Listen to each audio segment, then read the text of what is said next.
하나님 말씀 요나서 3장입니다.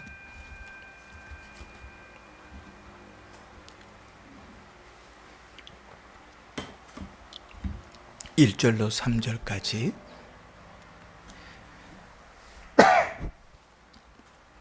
요나서 3장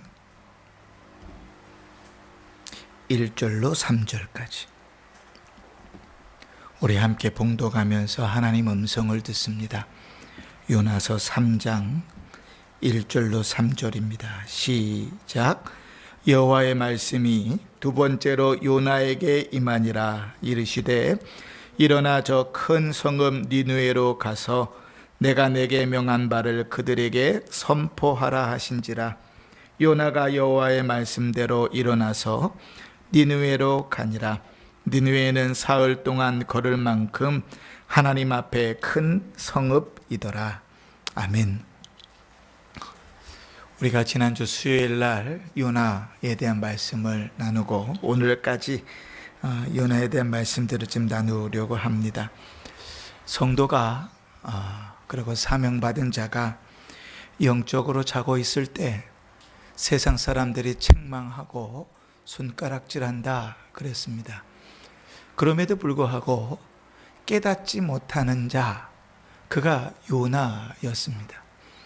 그러니까 세상 사람들이 난리가 나고, 세상에 난리가 나고 살려고 발버둥을 치고 그들의 신을 부르고, 심지어는 믿지 않는 자가 믿는 자를 향하여, 불신자가 사명자를 향하여 손가락질하고 책망하고 있는데도 요나는 그 마음이 요동치 않는 거예요. 움직이지가 않습니다. 자, 그런 상황, 그런 가운데서 영적으로 깊이 잠들어 있는 그 삶들이 얼마나 문제 있는 삶인가, 우리는 혹시 영적인 삶을 살고 있지는 않은가, 좀 우리가 지난주 수요일 날은 돌아보면서 은혜를 받는 시간을 받았습니다. 오늘은 좀 다른 각도에서 하나님의 은혜가 그럼에도 불구하고 어떻게 요나에게 있는가를 살펴보면서 우리가 도대체 지금 숨쉬고 사는 이유가 뭔가 하는 그 이유를 좀 찾아보면서 은혜를 받으려고 합니다. 오늘 3장 1절에 보면 이렇게 말씀이 기록되지요. 여호와의 말씀이 두 번째로 요나에게 임하니라. 이렇게 됩니다.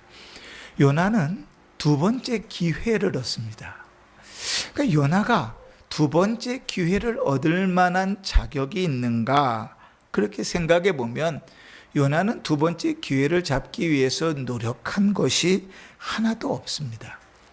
우리가 잘 아는 바와 같이 요나가 어느 정도로 완악했냐 하면, 이제 풍랑이 자기 때문에 하나님께서 일으킨 것인지를 알았잖아요.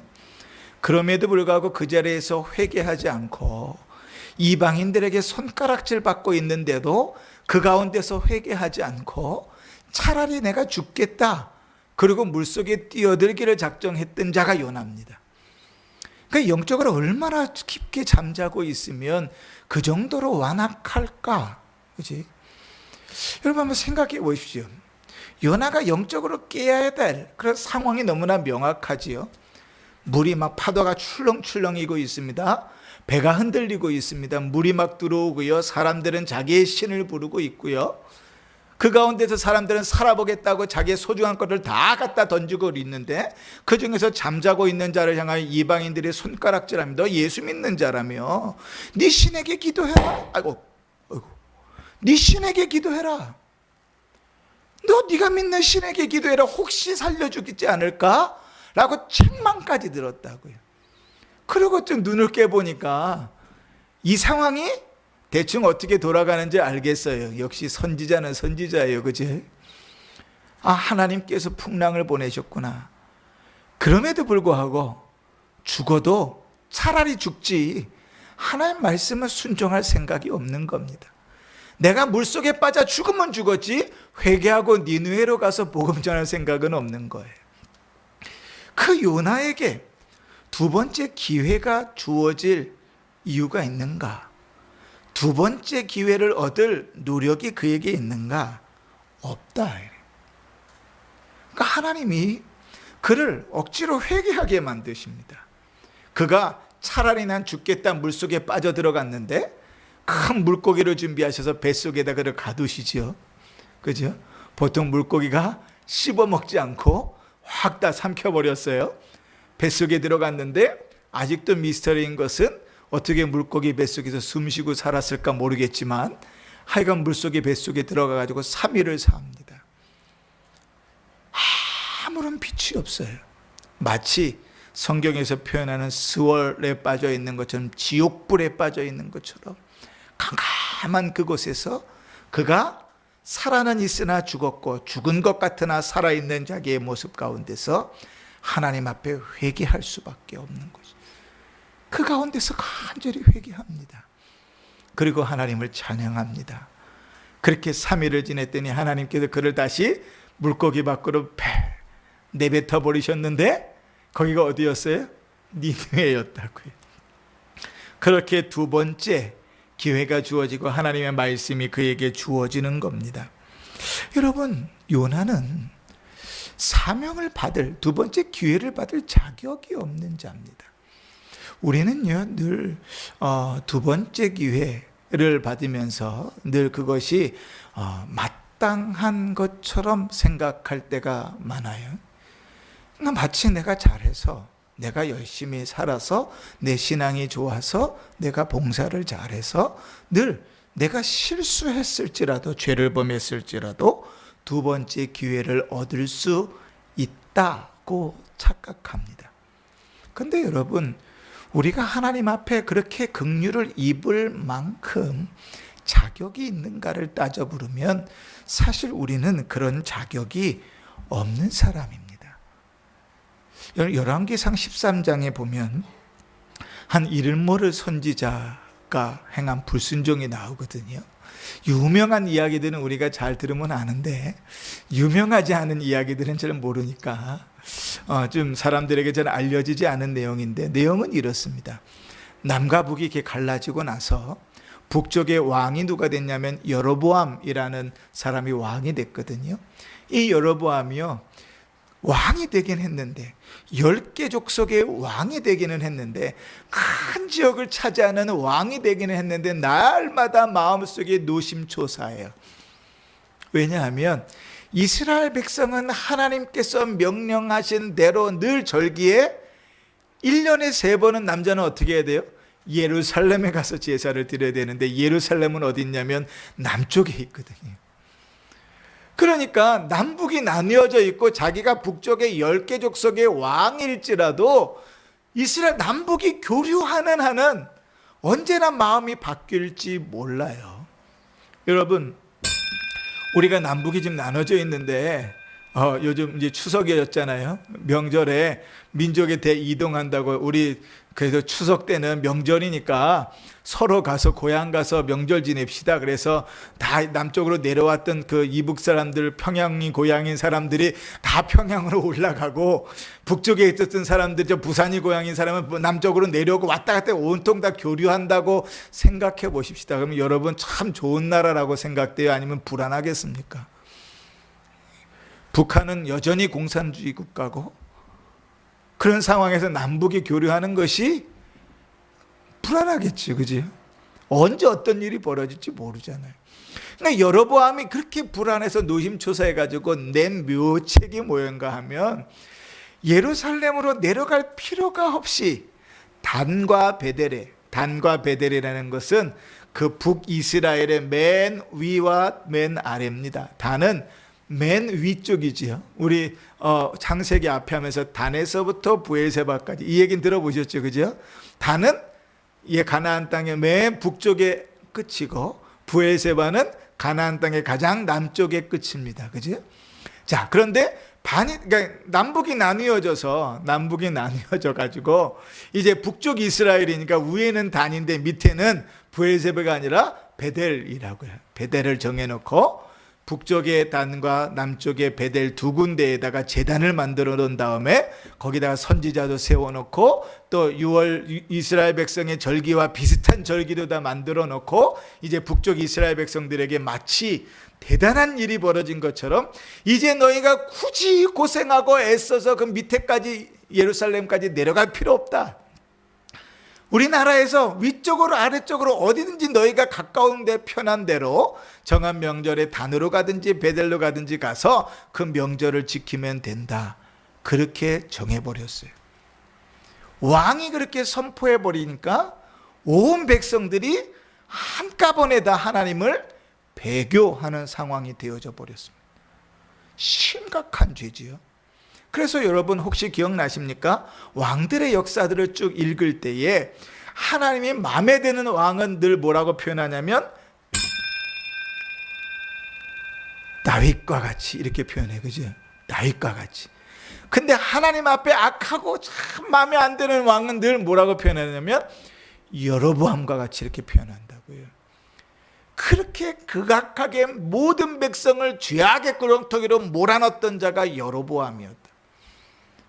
그런데 이제 나라가 그렇게 돌아가니까, 꼴이 이렇게 돌아가니까 하나님과 그냥 둘 수가 없잖아요. 그러니까 어떻게 하셨는가 하니 남쪽에서 한 선지자를 보냅니다. 이 선지자의 이름조차 기록되어 있지 않을 정도로 무명의 선지자를 남쪽 유다에서 북이스라엘로 보내서 여로보암 왕을 만나게 하는 거예요. 그렇게 왕을 만나가지고 뭐라고 선언하라고 말씀하셨냐면 이렇게 선언하라 그랬습니다. 장차 요시야라는 왕이 설 것인데 그가 네가 세운 제단을 부수고 불사르고 빻아서 가루를 만들며 내 무덤까지 다 파가지고 해골을 가져다가 제단 위에서 불살라 버릴 것이다. 무서운 저주지요. 그죠? 명절을 지내시느라 많이 피곤하셨죠? 여러분, 지금 묻혀있는 무덤을 다 파가지고 해골을 다 들어서 불살라 버린다는 거, 우리야 천국 갔으니까 다 그런 생각 안 하겠지만, 그죠? 그건 생각만 해도 싫잖아요. 우리가 굳이 이 땅에 미련을 두지 않아도 그건 싫잖아요. 그죠? 근데 그렇게 예언하셨다고요. 남쪽의 선지자를 통해서 그렇게 예언하셨어요. 그런데 하나님께서 이 선지자를 보내면서 그 선지자에게 그렇게 말씀을 전하라 하시면서 주셨던 규칙이 한 가지가 있습니다. 그게 뭔가 하면 너 북쪽으로 가거랑 절대로 거기서 무엇을 마시지도 말고 먹지도 말고 심지어는 같은 길로 돌아오지도 말아라 이렇게 명령하셨어요. 그럼 여러분 어떻게 해야 됩니까? 그렇게 해야 되겠지요. 그렇게 이 사명을 잘 마치고 다른 길로 돌아오는데 이 베델의 한 늙은 선지자라 기록된 이 사람이 그 이야기를 듣고 급히 이 무명의 선지자를 따라갑니다. 그래서 거짓말을 하는 거예요. 선지자요, 나도 하나님의 선지자인데 하나님께서 당신이 피곤하니까 당신을 데려다가 대접하라고 그랬습니다. 그리고 그를 데려다가 음식을 먹이고 돌려보내는 것이죠. 하나님께서 그 무명의 선지자가 하나님이 명령한 대로 하지 않았음을 인하여 오는 길에 사자에 물려 죽게 만드셨다. 여러분, 요나와 이 무명의 선지자를 한번 비교해 보십시오. 이 무명의 선지, 요나는 저는 도저히 이해할 수가 없어요. 요나는 두 번째 기회를 얻을 만한 자격이 없어요. 아무리 한번 생각해 봐도 그가 두 번째 기회를 얻기 위해서 회개했다 이렇게 생각할지 모르겠지만 그조차도 그가 자발해서 한 것도 아니고 그렇게 회개하고 니느웨에 가서 복음 전하고 난 다음에도 하나님 앞에 삐져가지고 니느웨 사람들이 회개하니까 하나님 앞에 삐져가지고 하나님 앞에 불평불만했던 자가 요나 아닙니까? 그죠? 요나는 기회를 줄 자격이 없어요. 그런데 여러분, 이 무명의 선지자는 어떻습니까? 하나님의 말씀을 받고 선지자이면서 사명을 가지고 여로보암 땅으로 갑니다. 잘 생각해 보세요. 남쪽 유다의 선지자가 남북이 갈라져 있고 북쪽의 왕이 남쪽으로 그 백성들이 내려오는 것이 너무 두려워가지고 선을 그어놓고 베델과 단에다가 제단을 만든 그 마당에 남쪽의 선지자가 올라가서 말씀을 전한다고 그를 곱게 보낼까 싶냐고요. 목숨을 걸고 보냈던 길이에요. 그 선지자는 목숨 걸고 그 길을 갔습니다. 그리고 그 사명을 최선을 다해서 감당했어요. 그런데 돌아오는 길에 어땠어요? 한 베델의 늙은 선지자에게 속아서, 거짓말에 속아서 넘어갔다고요. 그러면 두 번째 기회를 주려면 누구에게 줘야 되겠습니까? 요나에게 줘야 되나요? 이 무명의 선지자에게 줘야 되나요?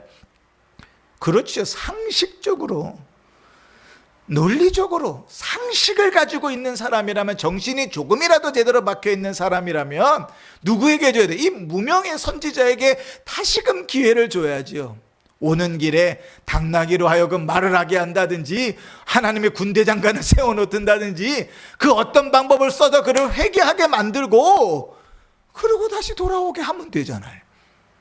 그런데 그렇게 하지 않으시고 어떻게 하셨다고요? 그를 사자에 물려 죽게 만드셨다. 여러분, 요나와 이 무명의 선지자를 비교해 볼 때 도대체 이해가 되지 않는 내용들입니다. 또 하나 예를 들어 볼까요? 여러분, 요한복음 21장에 가면 베드로가 나오죠. 이 베드로가 한편으로는 이해가 되고 한편으로는 참 한심하다 드는 생각이 무엇인가 하면, 여러분, 베드로는 예수님이 부활하고 나서 적어도 5번을 예수님을 만났습니다. 그런데 부활하신 예수님을 만났음에도 불구하고 그는 물고기 잡으러 간다고 제자들을 데리고 갈릴리로 돌아갑니다. 예수님, 부활하신 예수님이 보시기에는 얼마나 괘씸할까요? 그죠? 아니, 내가 잡혀 죽는 곳까지 찾아와 가지고 저주하면서 장담하면서 모른다고 부인하는 것도 속 터져 죽겠는데, 부활하신 몸을 몇 번이나 보여줬는데 불구하고 나는 물고기 잡으러 간다고 다시 옛날 일로 돌아가니, 주님께도 부르실 때 뭐라고 부르셨어요? 내가 너를 사람 낚는 어부가 되겠다고 부르셨는데 나는 다시 사람은커녕 물고기 잡겠다고 되돌아가니 얼마나 주님 보시기에 속 터지겠어요. 여러분 같으면 기회를 주고 싶습니까? 그냥 주님을 3번 부인한 그 자리에서 그가 엉엉 울고 회개하였고, 부활하신 주님을 만나서 그 마음을 다잡고 내가 주를 위하여 죽을지언정 목숨을 내걸어야 되겠다, 그리고 목숨 걸고 나아갔다면 그래도 나을 뻔했는데, 부활하신 주님을 만나고 또 만났음에도 불구하고 다시 옛날 길로 돌아간다고요. 여러분, 기회도 한두 번 주는 거지요. 그런데 하나님께서 밤새도록 물고기를 잡으면서 한 마리도 잡지 못했던 그들에게 언제부턴가 저 해변가에서 계속 지켜보고 계시다가 너희 그물을 오른쪽으로 던지라, 그렇게 말씀하시고 일어나서 뒤로 가세요. 너희 그물을 오른쪽으로 던져라 라고 말씀하시면서 어떻게 해요? 그물이 찢어지도록 많게 물고기를 거두게 하신다고요.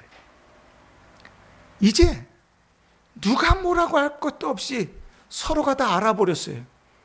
예수님이시구나. 예수님께서 그렇게 무수로 내려왔는데 조반을 차려서 먹이십니다. 밤새도록 얼마나 힘들었겠어요. 그죠? 조반을 차려 먹이시고 제자들에게, 베드로를 대표로 해서 그 제자들에게 2번째 기회를 주십니다. 3번을 똑같이 묻지요. 네가 나를 사랑하느냐 물으십니다. 그리고 다시 기회를 주십니다. 여러분, 베드로도요, 사실은 2번째 기회를 얻을 만한 자격이 없는 사람이잖아요. 여러분, 베드로가 자격이 있는 사람입니까? 주를 위하여 목숨을 바치겠다고 다 버릴지라도 나는 주님을 따르겠다고 혼장남했던 입만 살아가지고 근데 자기가 한 말을 하루도 못 지켰던 사람이 베드로잖아요. 그리고 엉엉 울면서 회개했음에도 불구하고 부활하신 주님을 만나고도 다시 원점으로 돌아갔던 자가 베드로잖아요. 근데 주님께서 그를 부르셔가지고 그에게 다시 사명을 주십니다. 여러분, 요나, 이 무명의 선지자, 그리고 베드로, 이들이 얻었던 두 번째 사명들을 보면 공통점이 있습니다. 그 공통점이 무엇인가 하면, 첫 번째, 우리는 아무것도 아니다는 거예요. 그 진리와 은혜를 깨닫지 못하면 하나님의 은혜 속으로 들어갈 수가 없습니다. 요나가 회개해서 하나님께서 두 번째 기회를 준 것 같습니까? 아니요. 하나님은 요나가 회개하기 전에 이미 물고기를 준비해 놓으셨다니까요. 그 무명의 선지자는 거짓에 속아서 음식을 먹었을 뿐인데 왜 그에겐 기회를 주지 않습니까? 그는 속은 것뿐인데, 그지? 베드로는 어떻습니까? 엉엉 울고 회개하고 쥐어짜봐야 부활하신 주님을 보여줘봤자 다 소용없지요. 다시 원점으로 돌아가 버리는 그 모습이 무슨 신앙입니까? 그게 또 똑같이 돌아가고 또 똑같이 돌아가고 또 똑같이 돌아가고, 어제와 같고 그제와 같고. 그들의 삶에서는 하나님께서 은혜를 베푸실 두 번째 기회를 주실 근거가 없답니다. 그러면 이 두 사람이, 베드로도 요나도 하나님 앞에서 두 번째 기회를 얻은 이유는 뭔가? 두 번째 공통점은 하나님의 주권입니다. 하나님의 은혜라고 밖에는 말할 수가 없습니다. 내가 잘나서, 내가 회개해서, 내가 노력해서가 아니라 하나님 그분께서 택하시고 주시는 은혜라고 밖에는 말할 수가 없죠. 세 사람 중에 가장 나은 사람이 무명의 선지자입니다. 가장 나은 사람은 사자에 물려 죽게 하시고, 가장 형편없는 요나와 버금가게 형편없는 베드로에게는 두 번째 기회를 주셨다고요. 근거가 뭡니까? 하나님의 은혜다. 사랑하는 성도 여러분, 그런 면에서 보면 우리는요, 언제나 다 두 번째 기회를 얻어 살아가는 사람들입니다. 여러분 한번 생각해 보세요. 예수를 믿기 전에 우리의 삶과 예수를 믿고 난 후에 우리의 삶을 비교해 보면, 예수를 믿기 전에 우리가 아무리 도덕적으로 윤리적으로 착하게 산다 할지라도 우리의 삶의 끝은 어디였습니까? 지옥이었죠. 영원히 꺼지지 않는 불꽃덩이 속이었습니다. 그런데 여러분, 예수를 믿고 난 다음부터 그 끝이 어디로 변했지요? 영원한 천국으로 변했습니다. 하나님의 은혜입니다. 그런데 여러분, 우리가 그렇게 주의 은혜를 입어서 구원을 받고 난 다음에 그 은혜에 감격하여서 날마다 주를 찬송하면서 날마다 거룩하고 흠없는 모습으로 살았던가요? 아니요. 어쩌면 우리는 베드로보다도 요나보다도 훨씬 더 형편없는 삶들을 삽니다. 오히려 요나의 손가락질 맞는 것은 더 나은 것일 수 있어요. 이 시대에 우리가 손가락질 받는 것보다는. 하나님의 베드로를 찾아와서 두 번째 기회를 주시는 게 이상하다 생각되지만, 사실 주님께서 나 같은 자에게 호흡을 주시고 살게 하시고 사명을 주시고 일을 맡기신다는 것, 그것 자체가 훨씬 더 넌센스 아닙니까? 여러분, 우리는 늘 우리 자신에게 관대하잖아요. 그 관대한데 요나와 또 베드로와 한 무명의 선지자와 비교해서 우리의 신앙의 모습들을 한번 살펴보십시오. 솔직히 누가 더 형편없습니까? 그치? 하나님의 은혜를 받을 만한 근거가 없습니다. 그럼에도 불구하고 하나님은 오늘도 우리를 살게 하십니다. 오늘도 우리를 예배하게 하십니다. 주를 간절히 사모하면 거기에 은혜를 부어주십니다. 주 앞에 간절히 기도하면 그 기도에 응답도 하십니다. 하나님 앞에 믿음으로 살아가면 거기에 복을 더하여 주십니다. 하나님 앞에 그렇게 내세울 것 없이 살았음에도 불구하고 오늘 저녁에 가고 내일 아침에 가면 뭐 잘났다고 아침에 눈을 뜨고 숨을 쉬고 살아가게 하십니다. 하나님의 은혜지요. 여러분 잠잘 때마다 하나님 내 생명을 연장시켜 주셔서 내일 하루도 살게 해 주십시오. 내일 하루도 내가 눈을 뜨고 살아갈 수 있게 해 주십시오. 간절히 기도하며 잠자는 자 있습니까? 아니요. 우리 대부분의 사람들은 내일을 허락해 달라고 기도조차도 하지 않는데 하나님은 우리에게 하루를 주시고 형편없이 하나님 앞에 살아가고 하나님 앞에 형편없는 모습으로 삶에도 불구하고 그 다음 하루를 살게 하시고 숨쉬게 하시고 은혜를 베풀어 주시잖아요. 그러니 여러분 우리는 하루하루를 살아가는 것이 두 번째 기회입니다. 요나가 얻었던 기회, 두 번째 기회와 같이 특별한 일로 우리에게 주어진 것이 두 번째 기회가 아니라 하루하루를 살아가는 것 자체가 우리에게선 두 번째 기회입니다.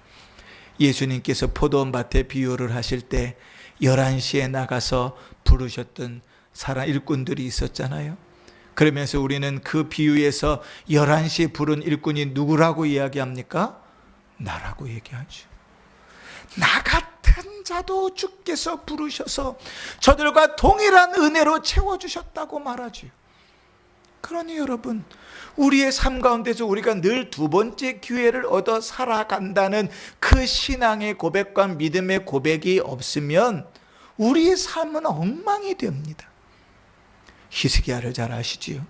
기도의 사람 히스기야, 기도함으로 그 생명을 15년이나 연장받았던 히스기야, 그럼에도 불구하고 연장받았던 그 삶이 하나님께서 주신 두 번째 기회인지를 망각해버렸을 때 그 15년은 차라리 얻지 않고 죽어버렸으면 나을 만큼의 15년이 되어져 버린다고요. 사는 게 복이 아니에요. 차라리 죽었던 게 복이었다고요. 히스기야에게는 15년을 살아감으로 그는 저주를 받을 인생이 됐고 15년을 살아감으로 그는 하나님을 버렸고 15년을 살아감으로 그는 이스라엘을 죄악 가운데로 몰아넣는 아들 므낫세를 낳았거든요. 그러니 15년을 기도함으로 연장받았는데 은혜인 줄을 망각하고 사니 그 은혜로 얻은 15년이 저주의 세월이 되어 차라리 살지 않고 죽는 것이 나았던 시간이 되어버렸지요. 우리는 어떻습니까? 우리의 형편도 역시 마찬가지 아닙니까? 우리가 하나님의 은혜로 산다는 사실을 망각하고 살면 우리 예배는 당연히 무너집니다. 믿음의 삶은 당연히 무너집니다. 내가 은혜로 산다는 것이 무너지고 난 다음에는 뭐가 사냐면 내 안에 나밖에 살지 않습니다. 내가 살면 그 신앙은 무너진 겁니다. 내가 살면 예배는 형편없어집니다. 내가 살면 믿음의 삶은 형편없어집니다. 내가 죽어야 그 속에서 예수가 사는 것입니다. 그러니 바울이 내가 그리스도와 함께 십자가에 못 박혀 죽었나니 그러므로 이제는 내가 사는 것이 아니 오직 내 안에 그리스도께서 사신 것이라고 고백하면서도 그는 나는 날마다 죽노라고 고백하는 것이죠. 사랑하는 성도 여러분, 하나님께서 요나와 같이 혹 베드로와 같이 혹은 바울과 같이 자격이 없는 우리에게 두 번째 기회를 허락하신 줄을 알고 오늘을 살아가는 그 두 번째 기회를 힘써 사십시오. 경거망동하지 마십시오. 우리에게 주어진 것이 은혜라는 사실을 잊는 순간 우리는 모든 것이 무너져 버립니다. 교만해지고 차고해질 수밖에 없습니다.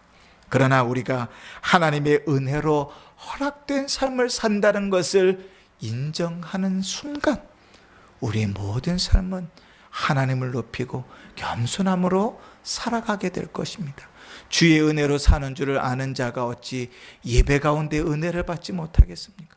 주의 은혜로 사는 자가 어찌 우리의 삶에 어려움들이 닥쳐온다 할지라도 하나님을 바라보지 못할 수 있겠습니까? 주의 은혜로 살아가는 자가 어찌 우리의 삶 속에서 믿음으로 살아가는 일들을 마다하겠습니까? 주의 은혜로 사는데요, 주께서 주신 두 번째 기회를 얻어 사는데요, 기회를 받을 자격이 없는 자가 자격을 얻어 사는데요. 사랑하는 성도 여러분, 요나 3번에 걸쳐서 요나에 대한 말씀들을 좀 살펴보면서 우리 자신의 모습들을 깊게 좀 돌아보았습니다. 영적으로 우리의 모습은 어떤지 지금 살펴보시고, 지난 주일에 주께서 더벌로 목사님을 통하여 말씀하신 그 음성에 속이 쓰리고 마음이 아프고 또 기도하게 되었던 줄 아는데, 우리 성도님들에게도 동일한 은혜들이 그렇게 있었을 줄 압니다. 주님은 언제나 우리를 향하여 에바다를 원하시는데, 혹 애써 내가 살아 주를 외면하고 굳이 듣지 않으려 하고 굳이 보지 않으려 하고 굳이 말하지 않으려 하지는 않는지, 우리의 모습이 완악해 있지는 않는지 돌아보시고, 주일의 말씀과 오늘의 말씀을 좀 돌아보시면서 주께서 우리에게 주시는 은혜들을 풍성히 누리며 그 은혜 가운데서 힘써 살아가는 복된 성도들이 되시기를 주의 이름으로 축원합니다. 아멘.